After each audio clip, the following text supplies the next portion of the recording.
نحمده ونصلي على رسوله الكريم اما بعد سبحانك لا علم لنا الا ما علمتنا انك انت العليم الحكيم رب اشرح لي صدري ويسر لي امري واحلل عقدة من لساني يفقهوا قولي۔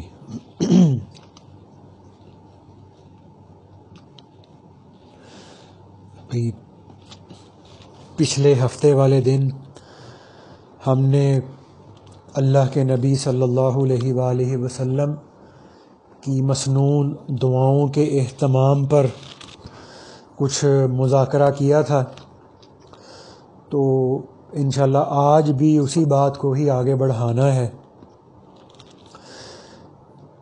کہ حدیث پاک میں آتا ہے، جس کا مفہوم ہے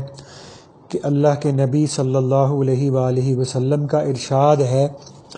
کہ ہر کوئی اہم کام جو اللہ تعالیٰ کے نام سے شروع نہ کیا جائے وہ ادھورا اور ناقص ہے۔ اس حدیث کے اندر اللہ کے نبی صلی اللہ علیہ وآلہ وسلم نے ہر مسلمان کو یہ تلقین فرمائی ہے کہ اپنی زندگی کا ہر اہم کام ہمیں اللہ تعالیٰ کے نام سے شروع کرنا چاہیے۔ یہ بسم اللہ الرحمن الرحیم یہ ایک ایسا کلمہ ہے جو ہمیں ہر کام سے پہلے پڑھنے کا حکم دیا گیا۔ صبح کو بیدار ہوتے وقت اور باتھ روم میں جاتے وقت اور باتھ روم سے باہر آتے وقت، کھانے سے پہلے، پینے سے پہلے، بازار میں جانے سے پہلے، مسجد میں داخل ہونے سے پہلے، مسجد سے باہر نکلتے وقت اور لباس پہنتے ہوئے، گاڑی چلاتے ہوئے اور گاڑی میں سوار ہوتے وقت، سواری سے اترتے وقت، گھر میں داخل ہوتے وقت، گھر سے نکلتے وقت، تو ہمیں تمام کاموں سے پہلے بسم اللہ الرحمن الرحیم اور اللہ کا نام لینے کی ہمیں تلقین کی جا رہی ہے۔ تو اب جب ہم کھانے کے بعد جو ہماری دعا ہے، اللہ کے نبی صلی اللہ علیہ وآلہ وسلم کی جو مسنون دعا ہے، الحمدللہ الذی اطعمنا وسقانا وجعلنا مسلمین، تو اب اس وقت میں ہم نے صرف اس میں جو لفظ ہے نا وسقانا، کہ جس اللہ تعالیٰ نے ہمیں پانی پلایا، تو اب صرف اس ایک موضوع پہ بات کرنی ہے کہ ہم جو پانی پیتے ہیں اس پانی کے ہمارے حلق تک پہنچنے کے اندر اللہ تعالیٰ کا ایک کتنا بڑا عظیم الشان ربوبیت کا نظام کام کر رہا ہے، اور اس سارے نظام سے ہوتا ہوا وہ پانی کا ایک گھونٹ یا ایک گلاس ہمارے حلق میں آتا ہے۔ تو اللہ کے نبی صلی اللہ علیہ وآلہ وسلم نے کھانے پینے کے بعد یہ دعا پڑھی کہ اے تمام تعریفیں اس اللہ کے لیے ہیں جس نے ہمیں کھانا کھلایا، جس نے ہمیں پانی پلایا اور جس نے ہمیں مسلمان بنایا۔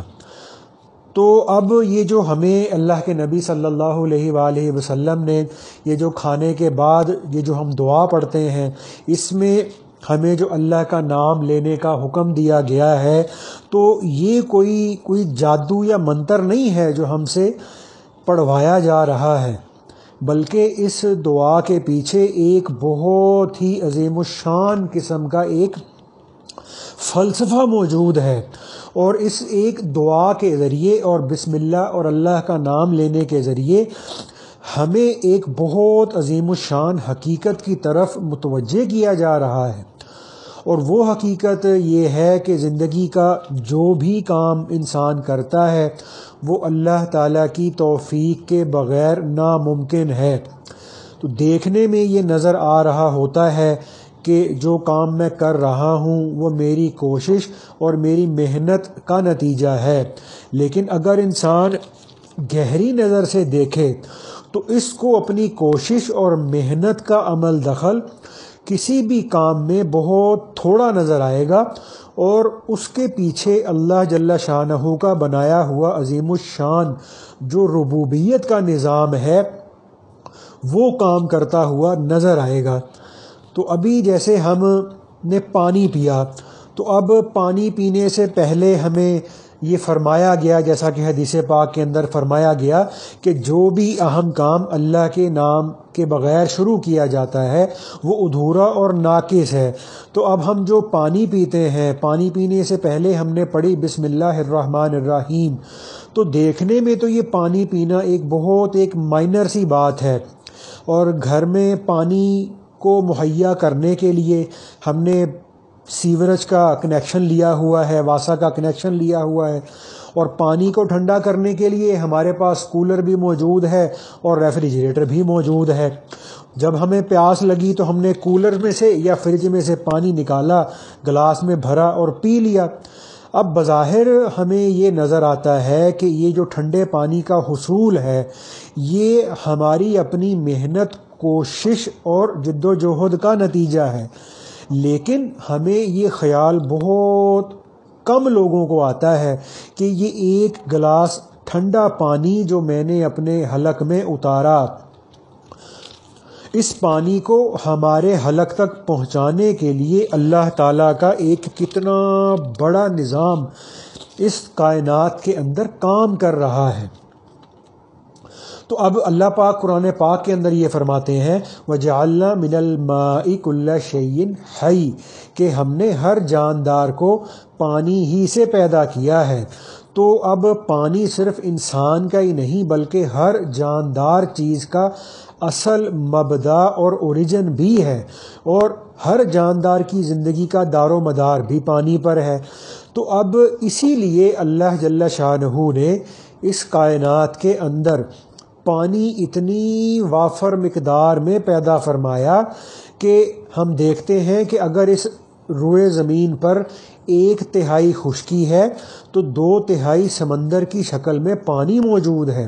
اور اس سمندر میں بھی بے شمار مخلوقات کی ایک الگ دنیا آباد ہے جو ہر روز سمندر میں پیدا بھی ہو رہی اور سمندر کے اندر مر بھی رہی۔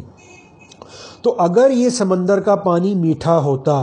تو جو جانور اس پانی میں سمندر میں گل سڑتے ہیں، مرتے ہیں، تو ان کی لاشوں کے گلنے سڑنے کی وجہ سے وہ پانی خراب ہو جاتا، ٹاکسک ہو جاتا۔ تو اب اللہ تعالیٰ کی اس میں کیسی ایک حکمت ہے کہ اللہ تعالیٰ نے اس پانی کو نمکین اور کھارا بنایا، اور صرف نمکین اور کھارا نہیں بلکہ اس کو کڑوا بنایا تاکہ اس کے نمکین اجزاء اس پانی کو خراب ہونے اور سڑنے سے محفوظ رکھیں۔ تو اب ہم اس میں اگر یہ دیکھیں تو یہ بھی ممکن تھا کہ اللہ تعالیٰ ہمیں یہ فرما دیتے کہ بھئی ہم نے تمہارے لیے سمندر کی شکل میں پانی پیدا کر دیا ہے، اور اس کو خراب ہونے اور گلنے سڑنے سے محفوظ رکھنے کے لیے ہم نے اس کے اندر نمکیات بھی پیدا کر دیے ہیں، اب تم جانو اور تمہارا کام۔ اگر تمہیں پانی کی ضرورت ہے پینے کے لیے، گھر میں استعمال کرنے کے لیے، اپنی دنیاوی ضروریات کے لیے تمہیں پانی چاہیے تو جاؤ بھائی سمندر پہ خود جاؤ، کراچی کے سمندر پر جاؤ، اس کو خود میٹھا کرو اور پیو اور اس کو اپنے استعمال میں لاؤ۔ تو اب اگر ہمیں یہ حکم دے دیا جاتا تو کیا ہم میں سے ہر کسی کے بس میں یہ بات موجود تھی کہ وہ اپنے گھر سے، اپنے علاقے سے سمندر تک کی جو ہے وہ پائپ لائن بچھاتا اور پھر وہاں سے پانی لے کے آتا، اور پھر اس پانی کو 24 گھنٹے کی بنیاد پر میٹھا کرنے کے لیے وہ کوئی وہاں پر پلانٹ بھی لگاتا؟ تو اب سعودی عرب کے اندر سمندر کے پانی کو میٹھا کرنے کے لیے وہاں پہ جو پلانٹ لگائے جاتے ہیں تو وہ اس پلانٹ پر کروڑوں اربوں روپے کے لحاظ سے خرچ بھی کیا جاتا ہے اس کے پانی کو میٹھا کرنے کے لیے، اور اس وجہ سے ان ملکوں میں یہ اعلان بھی کیا جاتا ہے کہ بھائی اس پانی کو میٹھا کرنے کے لیے بہت ہمارا خرچہ ہوتا ہے، اس لیے آپ لوگ اس پانی کو احتیاط سے استعمال کریں۔ لیکن اللہ جل شانہ نے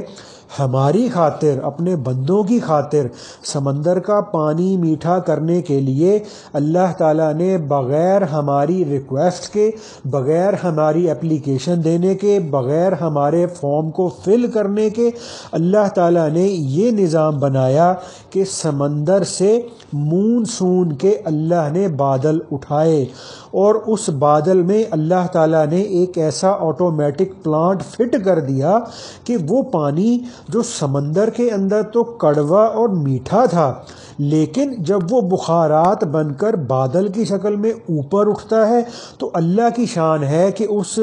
کھاری اور کڑوے پانی کی کڑواہٹ دور ہو جاتی ہے اور وہ پانی میٹھا ہو جاتا ہے۔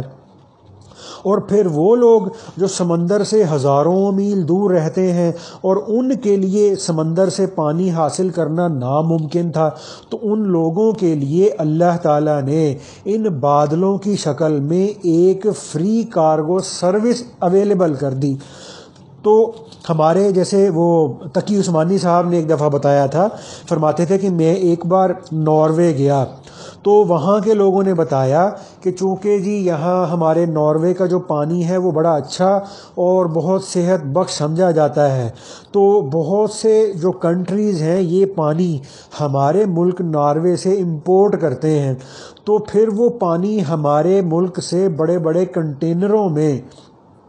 جہازوں کے ذریعے دوسرے ملکوں کو بھیجا جاتا ہے، اور اس کے نتیجے میں جو 1 لیٹر پانی ہے اس پر $1 کا خرچہ آتا ہے۔ تو 1 لیٹر پانی پر $1 کا خرچہ آتا ہے، لیکن اللہ تعالیٰ نے ساری انسانیت کے لیے، اپنے سارے بندوں کے لیے، اس میں اللہ کے فرما بردار بھی اور اللہ تعالیٰ کے نافرمان بھی، مومنین بھی اور مشرکین کافرین بھی، جو اللہ کو سرے سے ماننے سے ہی انکاری ہیں، تو اللہ پاک نے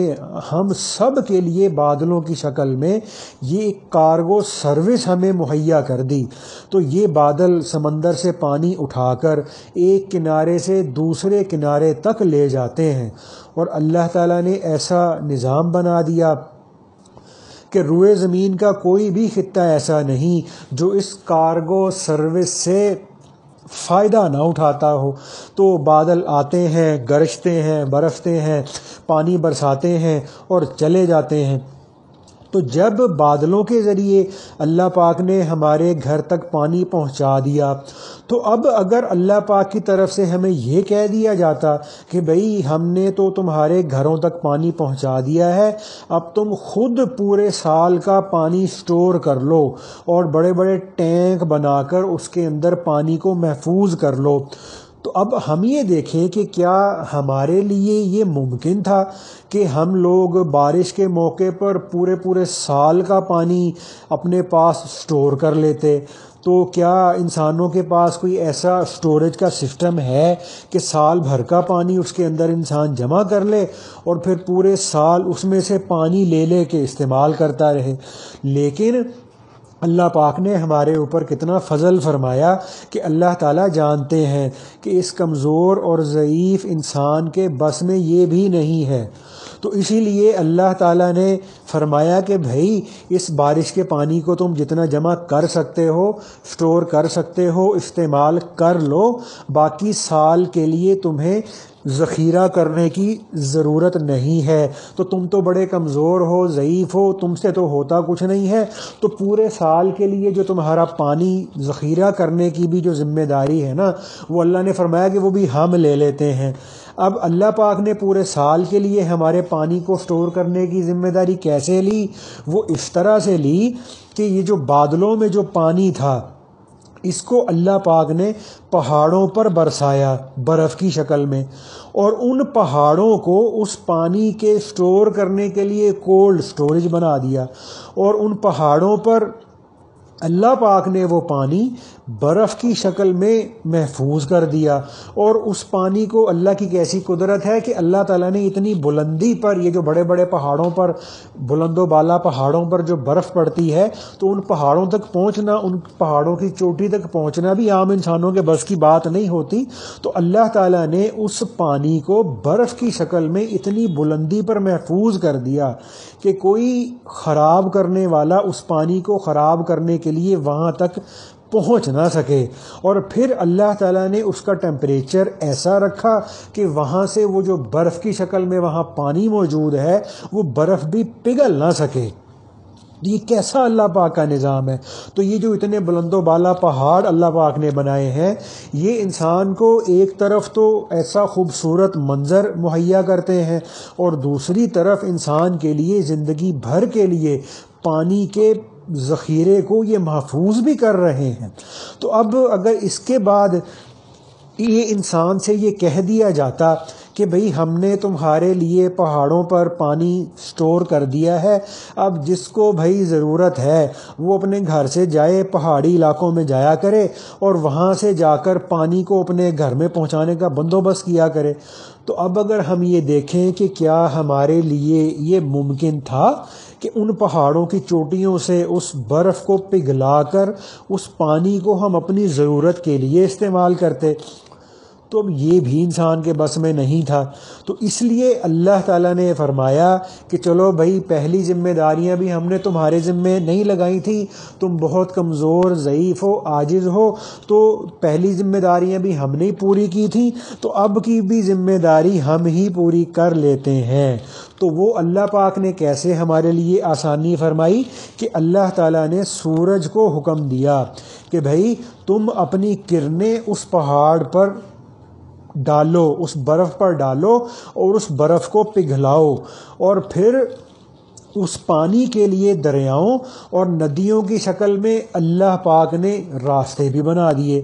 تو وہ برف پانی کی شکل میں پہاڑیوں سے نیچے آتی ہے، پھر وہ پانی بنتا ہے، اور پھر وہ پانی دریاؤں، ندیوں، نالوں، نہروں کی شکل میں بہتا ہوا اللہ پاک اس کو پوری دنیا کے اندر سپلائی کرتے ہیں۔ اور ایک تو یہ سپلائی کا انتظام کیا، اور دوسرا اللہ پاک نے یہ کیا کہ اللہ تعالیٰ نے زمین کی تہہ کے اندر پانی کی سونتیں اور رگیں اس طرح بچھا دی ہیں کہ جس طرح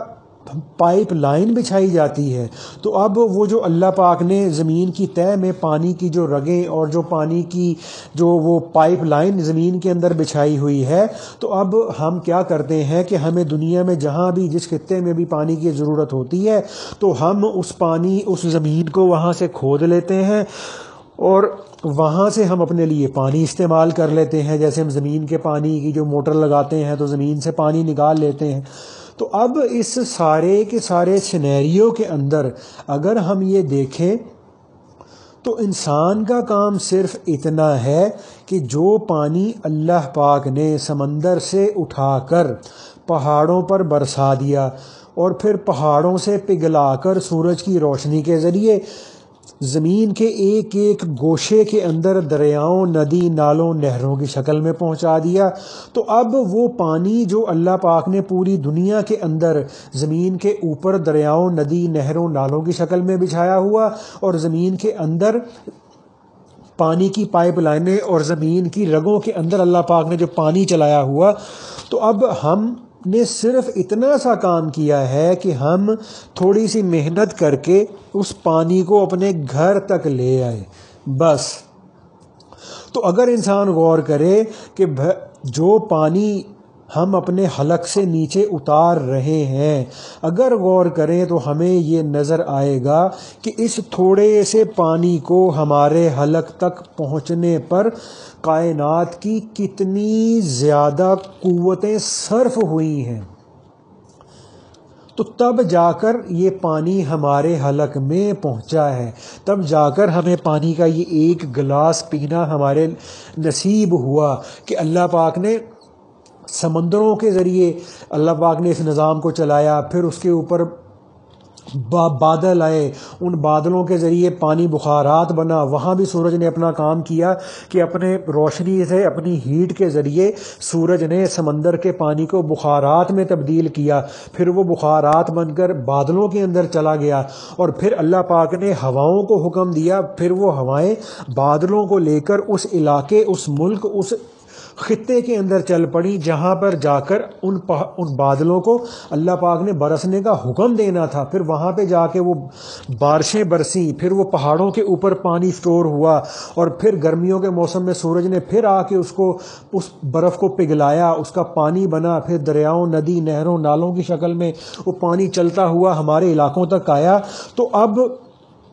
ہمیں یہ جو کہا جا رہا ہے کہ بھئی تم جب پانی پیتے وقت اللہ تعالیٰ کا نام لو اور بسم اللہ الرحمن الرحیم پڑھو، یا تم نے جب کھانا کھایا اور پانی پیا تو جب تم نے یہ دعا پڑھی الحمدللہ الذی اطعمنا وسقانا وجعلنا مسلمین، تو اس دعا کے ذریعے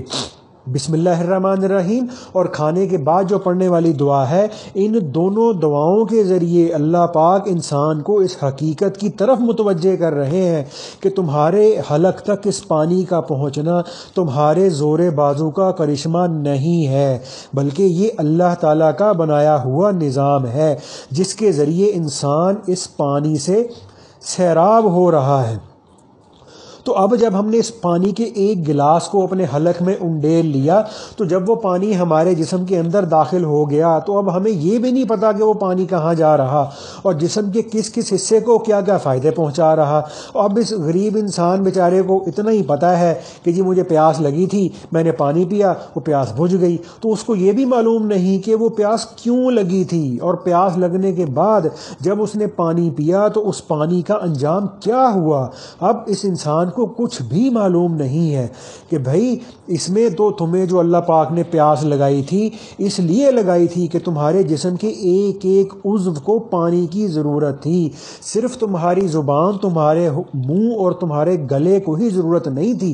بلکہ جسم کے ایک ایک حصے کو پانی کی ضرورت تھی. اور اگر جسم میں پانی نہ ہو تو انسان کی موت بھی واقع ہو جاتی ہے. تو ذرا سے کسی کو موشن لگ جائے، ذرا سا کسی کو ڈائریا ہو جائے اور اس کے اندر اس کے نتیجے میں انسان کے جسم میں پانی کی کمی ہو جائے تو اس وقت کمزوری کی وجہ سے انسان کے لیے چلنا پھرنا بھی مشکل ہو جاتا ہے.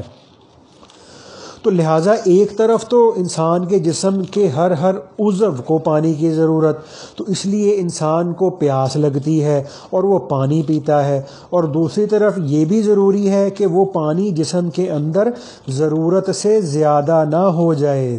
کیونکہ اگر ضرورت سے زیادہ پانی ہمارے جسم کے اندر جمع ہو جائے گا تو ہمارے جسم پر ورم آ جائے گا، ہمارے جسم پہ سویلنگ ہو جائے گی. تو یا اگر یہ پانی جسم کے اندر کسی جگہ پر رک جائے جہاں پر اس کا رکنا جسم کے لیے نقصان دہ ہے تو اس کے نتیجے میں بیماری پیدا ہو جاتی ہے. تو مثلا اگر وہ پانی انسان کے پھیپھڑوں میں رک جائے تو انسان کو ٹی بی ہو جاتی ہے، اور اگر وہ پانی پسلیوں میں رک جائے تو انسان کو استھما ہو جاتا ہے. تو اس لیے اگر ضرورت سے زیادہ پانی جسم میں جمع ہو جائے تو وہ بھی انسان کے لیے خطرہ ہے، اور اگر جسم میں پانی کی کمی ہو جائے یا پانی ختم ہو جائے تو یہ بھی انسان کے لیے خطرہ ہے. تو انسان کے جسم کے اندر پانی کو ایک خاص مقدار تک رہنا ضروری ہے. تو اب وہ پانی کی وہ کون سی حد ہے؟ ایک انسان جو بالکل بھی پڑھا ہوا نہیں ہے، جس کو ایک حرف بھی پڑھنا نہیں آتا،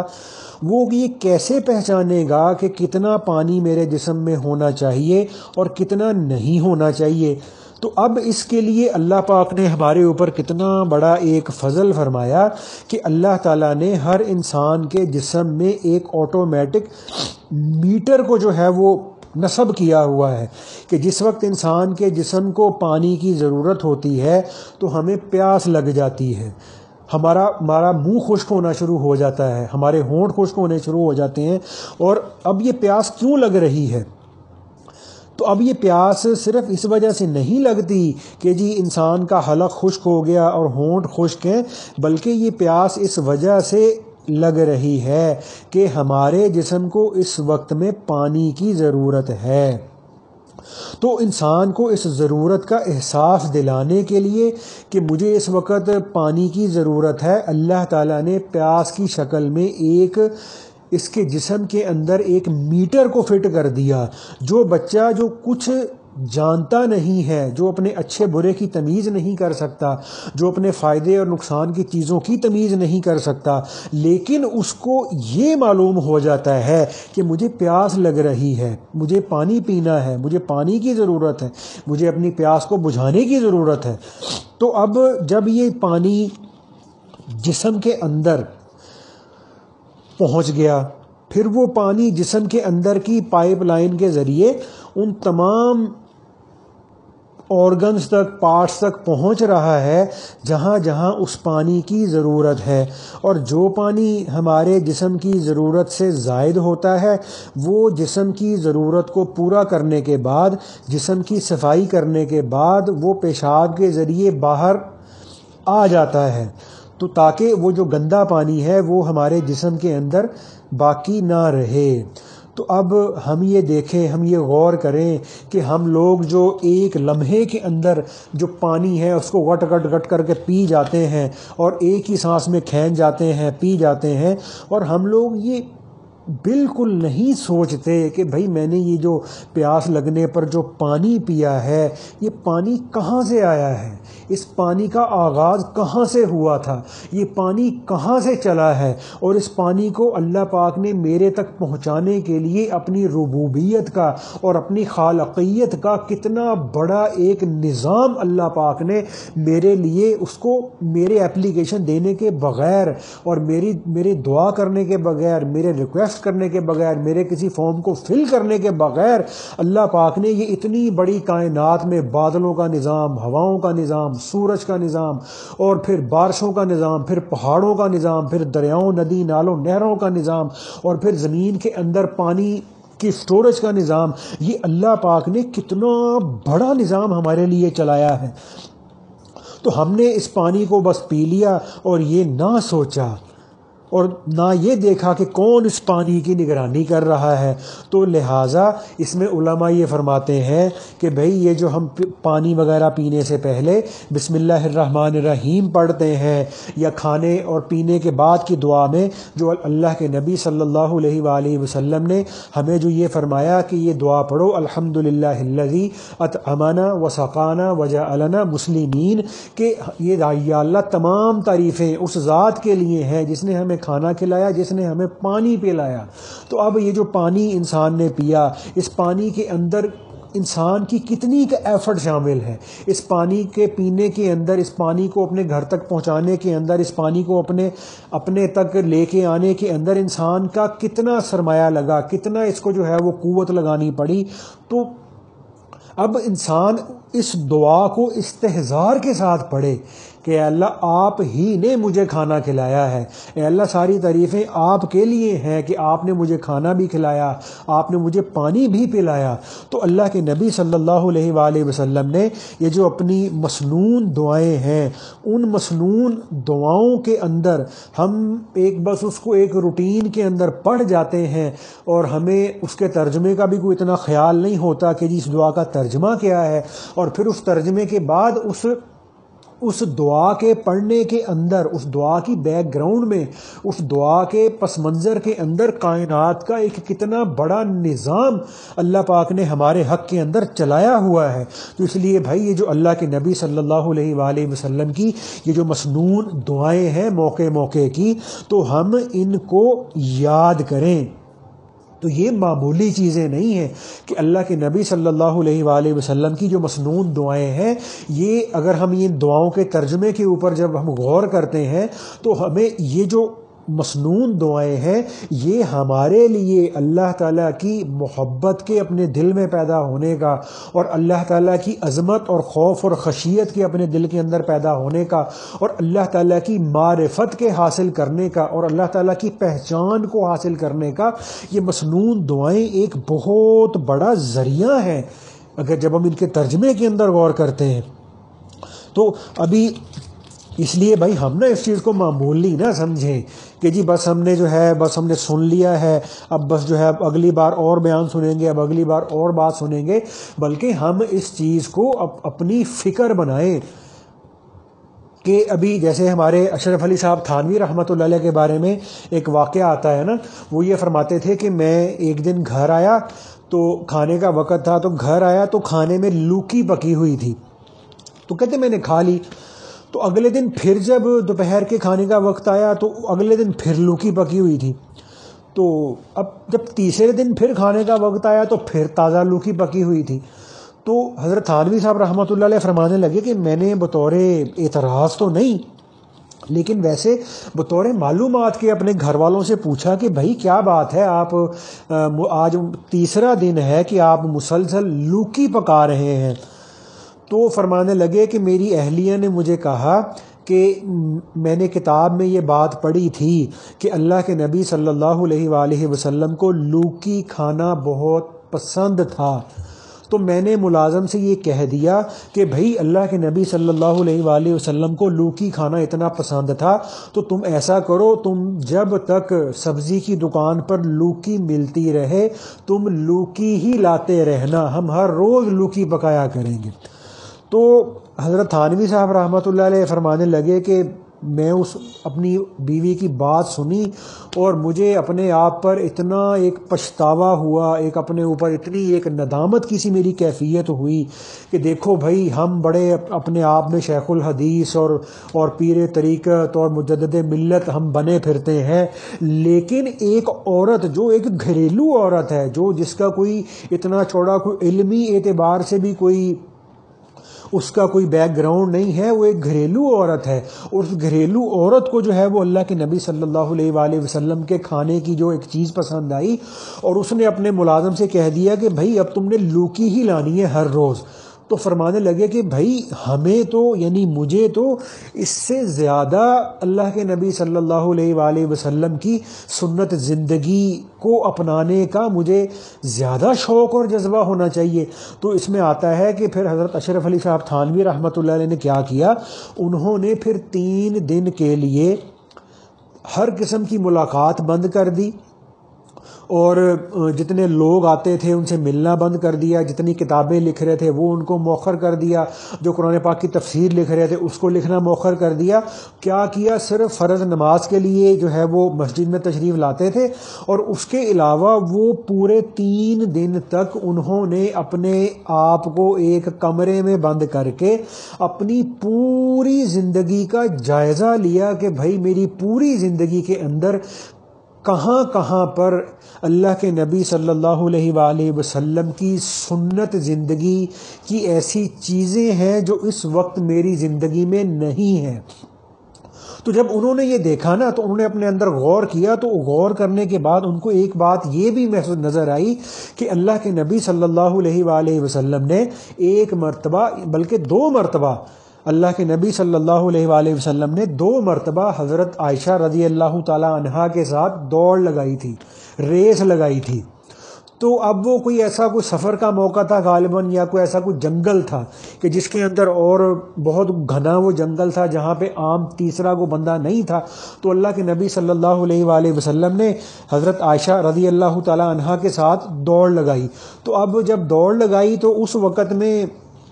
حضرت عائشہ رضی اللہ تعالی عنہا چونکہ ابھی کم عمر تھی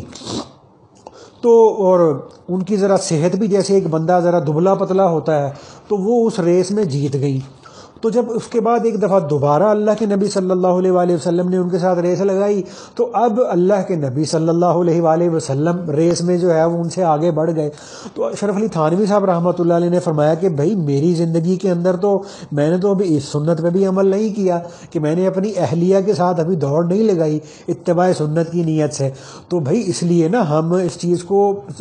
معمولی نہ لیں۔ تو یہ جو اللہ کے نبی صلی اللہ علیہ وآلہ وسلم کی جو سنت زندگی ہے اور اللہ کے نبی صلی اللہ علیہ وآلہ وسلم کی جو مسنون دعائیں ہیں، یہ ہمارے لیے اللہ کے تعلق کا، اللہ کی محبت معرفت کے حاصل ہونے کا، اور اللہ تعالیٰ کی عظمت بڑائی کبریائی کے ہمارے دل کے اندر پیدا ہونے کا، اور انسان کے لیے ہمارے لیے اللہ تعالیٰ کے بہت زیادہ محتاج ہونے کا، اور ہمارے اپنے اختیار میں بس میں کچھ نہ ہونے کا استحضار دلوں کے اندر پیدا ہونے کے لیے یہ مسنون دعائیں ایک بہت بڑا ذریعہ ہیں۔ تو اسی لیے ہم نا اس کو، جیسے ہم نے پچھلی بار مذاکرے میں وہ جو 2 کتابیں ہم نے پہ مطلب بات کی تھی، تو وہ کتابیں ہم ان سے مسنون دعاؤں کو یاد کرنا شروع کر دیں، یا اور کوئی اگر ہم علماء سے مشورہ کر کے کوئی کتاب ہمیں ایسی کوئی ملتی ہے تو ہم ان کتابوں سے دعاؤں کو یاد کرنا شروع کر دیں. تو یہ بہت ضروری چیزیں ہیں کہ جیسے یہ جو روحانیت کے جو 4 سلسلے ہیں نا، کہ نقش بندیہ ہے، قادریہ ہے، سہروردیہ ہے، چشتیہ ہے، تو ان چاروں روحانی سلاسل کے اندر سالک کی، مرید کی روحانی ترقی کے لیے کچھ بنیادی چیزیں مقرر کی گئی ہیں. تو اب سلسلہ نقشبندیہ مجددیہ کے اندر جس میں ہم بیعت ہیں، تو اس سلسلے کے جو بڑے حضرات ہیں، جو بڑے اللہ کے معرفت رکھنے والے حضرات تھے، انہوں نے ہمارا جو سلسلہ نقشبندیہ ہے، اس سلسلہ نقشبندیہ کے اندر انسان کی روحانی ترقی کے لیے اور انسان کی جو ہے وہ روحانی طور پہ انسان کے عروج کے لیے ہمارے حضرات نے اللہ کے نبی صلی اللہ علیہ وآلہ وسلم کی جو سنت زندگی ہے، اس کو ہمارے حضرات نے ایک بنیادی چیز مقرر کیا ہے کہ اس چیز کے بغیر، یعنی اللہ کے نبی صلی اللہ علیہ وآلہ وسلم کی مسنون زندگی کو اختیار کیے بغیر انسان ہرگز اللہ والا نہیں بن سکتا. اور اللہ کے نبی صلی اللہ علیہ وآلہ وسلم کی مسنون زندگی کو اختیار کیے بغیر، اللہ کے نبی صلی اللہ علیہ وآلہ وسلم کی مسنون زندگی کو اپنائے بغیر انسان کو ہرگز اللہ نہیں ملے گا، یہ اللہ والا نہیں بنے گا، یہ اللہ تک نہیں پہنچ پائے گا. تو اس لیے بھائی ہم اگر روزانہ کے اعتبار سے ہم 2 دعائیں بھی یاد کرنا شروع کر دیں، تو ایک دعا بھی یاد کر لیں، 2 دعائیں بھی روز یاد کر لیں، تو ہم یہ دیکھیں کہ ہمیں ایک ہفتے کے اندر جو ہے وہ 14-15 دعائیں یاد ہو جاتی ہیں. ایک مہینے کے اندر ہمیں اللہ کے فضل سے 60-65 دعائیں یاد ہو جائیں گی. تو اس لیے ہم اپنا روزانہ کے اعتبار کا جو ہمارا وقت ہوتا ہے، جس میں ہمارا کھانے کا وقت ہے، سونے کا وقت ہے، کھیلنے کا وقت ہے، آرام کا وقت ہے، اور گھر والوں کے پاس بیٹھنے کا وقت ہے، اپنے کاروباری تقاضوں کو پورا کرنے کا وقت ہے، دنیاوی کام کاج کا وقت ہے، ہمارا ذکر کا وقت ہے، تلاوت کا وقت ہے، تو اس میں ہم کوئی 5-10 منٹ ایسے رکھ لیں. اس میں یہ نہیں ہے کہ ہم کوئی اپنا آدھا گھنٹہ دعائیں یاد کرتے رہیں، ہم اپنے روزانہ کے اعتبار سے کوئی 8-10 منٹ بھی رکھ لیں، تو اللہ کے فضل سے ہمیں ایک دن کے اندر 2-3 دعائیں یاد ہو سکتی ہیں. تو اس لیے بھائی اللہ پاک مجھے بھی، آپ کو، ہم سب کو اللہ کے نبی صلی اللہ علیہ وآلہ وسلم کی سنت زندگی کو اور مسنون اعمال کو اختیار کر کے ہمیں اللہ پاک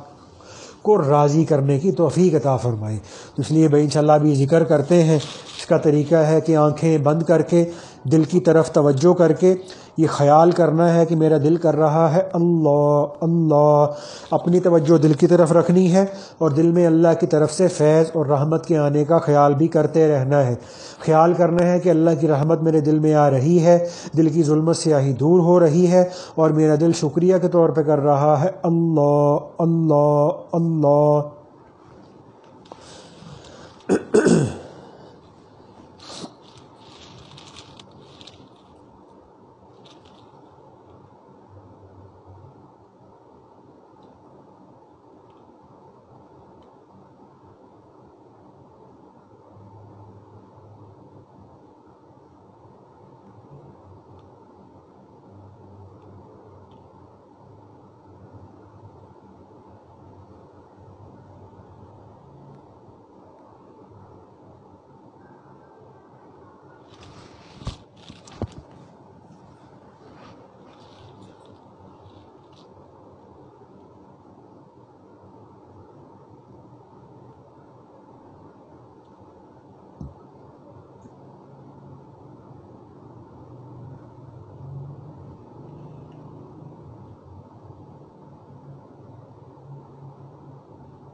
اللہ، اب ذکر روک کے مراقبے کی نیت کر لیں کہ اللہ تعالیٰ کی ذات جو تمام صفات کمال سے موصوف ہے اور ہر قسم کے نقص اور عیب سے پاک ہے، خیال کرنا ہے کہ اس ذات کی طرف سے فیض رحمت میرے دل میں آ رہی ہے اور دل میں جتنی بھی کمزوریاں ہیں اس کی برکت سے دور ہو رہی ہیں۔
اللہ دعا کر لیں۔ الحمدللہ رب العالمین، اللہم صلی علی سیدنا محمد وعلی آل سیدنا محمد وبارک وسلم۔ یا اللہ یا ارحم الراحمین، یا ارحم الراحمین، یا ارحم الراحمین، یا اکرم الاکرمین، یا ذا الجلال والاکرام، یا ذا الجلال والاکرام، یا ذا الجلال والاکرام۔ لا الہ الا انت سبحانک انی کنت من الظالمین، لا الہ الا انت سبحانک انی کنت من الظالمین، لا الہ الا انت سبحانک انی کنت من الظالمین۔ یا اول الاولین، یا آخر الآخرین، یا ذا القوة المتین، یا راحم المساکین، یا ارحم الراحمین۔ اے اللہ پاک ہم سب کو اپنے نیک مقبول بندوں میں شامل فرما لیجیے۔ اے اللہ پاک ہم سب کے گناہوں کو معاف فرما دیجیے، ہم سب کو اپنی رضائے دائمی عطا فرما دیجیے، اپنے نبی صلی اللہ علیہ وآلہ وسلم کی سچی محبت نصیب فرما دیجیے، اپنے نبی صلی اللہ علیہ وآلہ وسلم کی کامل ترین اتباع کی توفیق نصیب فرما دیجیے۔ اللہ پاک سب کو اپنے نیک مقبول بندوں میں شامل فرما لیجیے، اللہ پاک گناہوں سے حفاظت فرما دیجیے، اللہ پاک گناہوں سے بچا لیجیے، اے اللہ پاک غفلت سے بچا لیجیے، اے اللہ پاک کبیرہ صغیرہ گناہوں کو معاف فرما دیجیے، اے اللہ پاک ہر قسم کے گناہوں سے اے اللہ پاک اپنے فضل و کرم سے بچا لیجیے، اے اللہ پاک نفس اور شیطان کے تسلط سے ہم سب کو 100% نجات عطا فرما دیجیے، اللہ پاک نیکی اور تقوی والی زندگی گزارنا ہمارے لیے آسان فرما دیجیے، اللہ پاک تقوی کی دولت سے مالا مال فرما دیجیے، اللہ پاک اپنی محبت میں بے چین بے قرار دل عطا فرما دیجیے، اے اللہ پاک اپنی محبت میں بہت زیادہ رونے دھونے والی آنسو بہانے والی آنکھیں نصیب فرما دیجیے، اے اللہ پاک ہم پورے کے پورے دین پہ چلنا آسان فرما دیجیے، اے اللہ پاک اپنی معرفت کی دولت سے اے اللہ پاک سرفراز فرما دیجیے، اے اللہ پاک ہم سب کو نور سے بھرا ہوا دل عطا فرما دیجیے، اے اللہ پاک حیا سے جھکی نظریں نصیب فرما دیجیے، اللہ پاک اپنے نبی صلی اللہ علیہ وآلہ وسلم کی کامل ترین اتباع کی توفیق نصیب فرما دیجیے، اللہ پاک ہم سب میں جتنے بھی لوگ جسمانی اعتبار سے روحانی اعتبار سے اللہ پاک بیمار ہیں، اللہ پاک ہم سب کو ہر قسم کی جسمانی روحانی بیماریوں سے شفائے کاملہ عطا فرما دیجیے، اللہ پاک جتنے بھی مسلمان کسی بھی وجہ سے پریشان ہیں سب کی پریشانیاں دور فرما دیجیے، اللہ پاک ہم سب کو اپنے نیک مقبول بندوں میں شامل فرما لیجیے۔ اللہم طہر قلوبنا من النفاق وآمالنا من الرياء وألسنتنا من الكذب وأعيننا من الخيانة فإنك تعلم خائنة الأعين وما تخفي الصدور۔ سبحان ربك رب العزة عما يصفون وسلام على المرسلين والحمد لله رب العالمين۔ صلی اللہ تعالی علی خیر خلقہ محمد وعلى آلہ وأصحابہ اجمعین برحمتک یا ارحم الراحمین۔